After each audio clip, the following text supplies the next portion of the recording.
요셉은 꿈에서 천사를 통해 마리아가 낳을 아들의 이름을 두 가지를 계시를 받습니다. 그 아들의 이름은 예수고 하나는 임마누엘입니다. 21절에 아들을 낳으리니 이름을 예수라 하라. 이는 그가 자기 백성을 그들의 죄에서 구원할 자이심이라 하니라. 여기서 말하는 예수는 이제 히브리어로 여호수아입니다. 여러분들이 모세의 후계자가 여호수아인 거 아시죠? 같은 동일한 이름입니다. 이 여호수아의 이름은 정확히 보시면 이런 표현입니다. 두 개의 합성어인데요. 보여주시겠어요? 여호와 그리고 야샤라고 이제 구원하다라는 동사, 이게 두 개가 붙어서 이제 여호수아, 헬라어로는 이에수스, 그리고 이제 예수로 번역된 거거든요. 그래서 하나님은 구원이시다라는 뜻이죠. 이 아들의 이름의 뜻이 지금 뭡니까? 마리아가 낳을 이 아들, 즉 성령을 통해 잉태된 이 아들을 통해 하나님의 구원이 성취된다는 것을 보여주는 거죠. 그러면은 무엇으로부터 구원입니까? 분명히 21절에 말합니다. 그들의 죄에서. 사실 유대인들의 기대와는 좀 달랐죠. 유대인들은 로마로부터 이방 세력으로부터의 구원을 바랬습니다. 그러나 예수님은 죄로부터의 구원을 가져오신 겁니다. 정치적 구원이 아니라 영적 구원. 예수님이 오신 목적은 정치적 구원이 아니라 죄인을 구원하기 위함이었죠. 예수님의 또 다른 이름이 뭡니까? 오늘 임마누엘입니다. 22절에 이 모든 일이 된 것은 주께서 선지자로 하신 말씀을 이루려 하심이니, 이제 이사야서 7장 말씀이거든요. 이르시되 보라 처녀가 잉태하여 아들을 낳을 것이요 그 이름을 임마누엘이라 하셨다 하셨은즉, 번역한즉 하나님이 우리와 함께 계시다 함이라. 그러니까 예수님의 이름은 또 하나의 이름은 임마누엘입니다. 임마누엘도 이제 합성어거든요. 임마누는 우리와 함께라는 뜻이고, 엘은 또 이제 하나님을 뜻하는 거죠. 즉 임마누엘은 우리와 함께 계시는 하나님이라는 뜻입니다. 그러면 예수님의 탄생은 우리와 함께 계시는 하나님의 약속의 성취다라는 말인 거죠. 그럼 왜 예수님의 이름을 임마누엘로 하셨을까? 이건 당시의 배경을 아셔야 됩니다.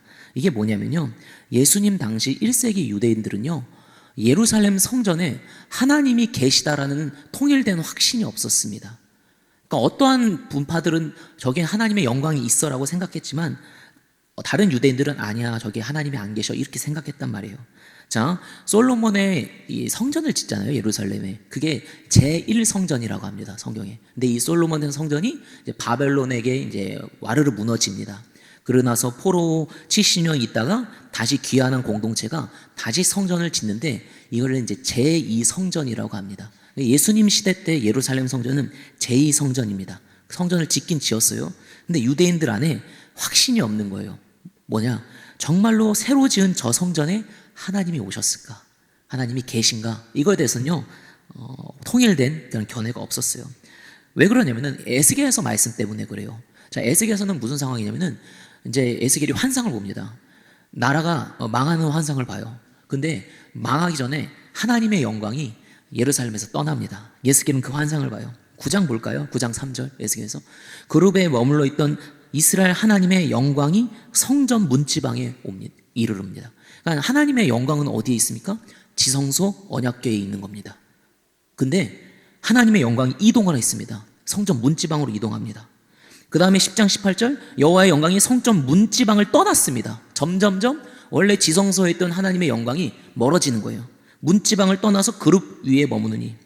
11장 22절 23절 그때 그룹들이 날개를 드는데 바퀴도 그 곁에 있고 하나님의 영광도 그 위를 덮었더니 여호와의 영광이 성읍 가운데 올라가 성읍 동쪽 산에 머물고, 감람산, 예수님이 그 기도하셨던 그 산에. 그러니까 원래 여호와의 영광은 지성소, 즉 법궤 위에 있어야 되는데 멀어집니다. 성전 문, 그리고 동쪽 산 감람산, 점차 하나님의 영광이 떠나는 모습이에요. 에스겔이 그걸 봤다는 거예요. 그리고 나서 이제 40장에 보면은 새 성전의 환상을 봅니다. 나라가 망하는 환상도 보고 에스겔이 새 성전의 환상을 보는데, 그리고 나서 새 성전이 지어지고 하나님의 영광이 다시 돌아오는 환상을 에스겔이 보는 거예요. 43장 4절 5절 여호와의 영광이 동문을 통하여 성전으로 들어가고, 동쪽으로 나갔잖아요. 근데 다시 들어와요. 새 성전이 지어지고 영이 나를 둘러 데리고 안뜰에 들어가시고 내가 보니 여호와의 영광이 성전에 가득하더라. 떠났던 하나님의 영광이 다시 성전으로 들어와요. 에스겔에서 마지막에 어떠한 결론을 내는지 아십니까? 마지막 구절 보여주세요. 48장 35절. 네, 그날 이후로 그 성전에 그 성전에 그쵸 메시나 그날 이유는 그 성읍의 이름을 여호와 삼마. 뭔 뜻이냐? 거기에 계시는 하나님이라. 이게 에스겔의 결론이거든요. 그러면은 이걸 말씀을 유대인들은 다 알고 있단 말이에요. 그럼 이제 질문이 드는 거예요.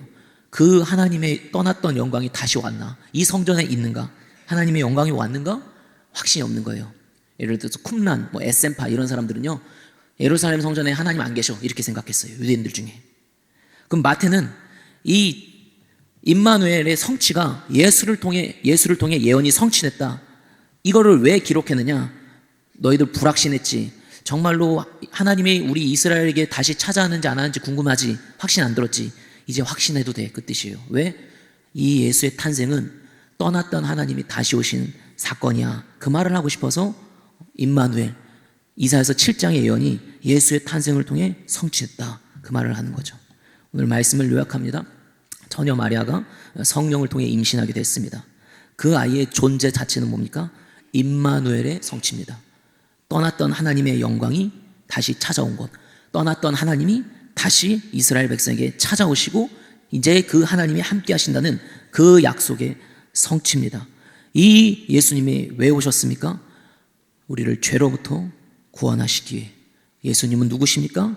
우리를 구원하기 위해 찾아온 하나님이십니다.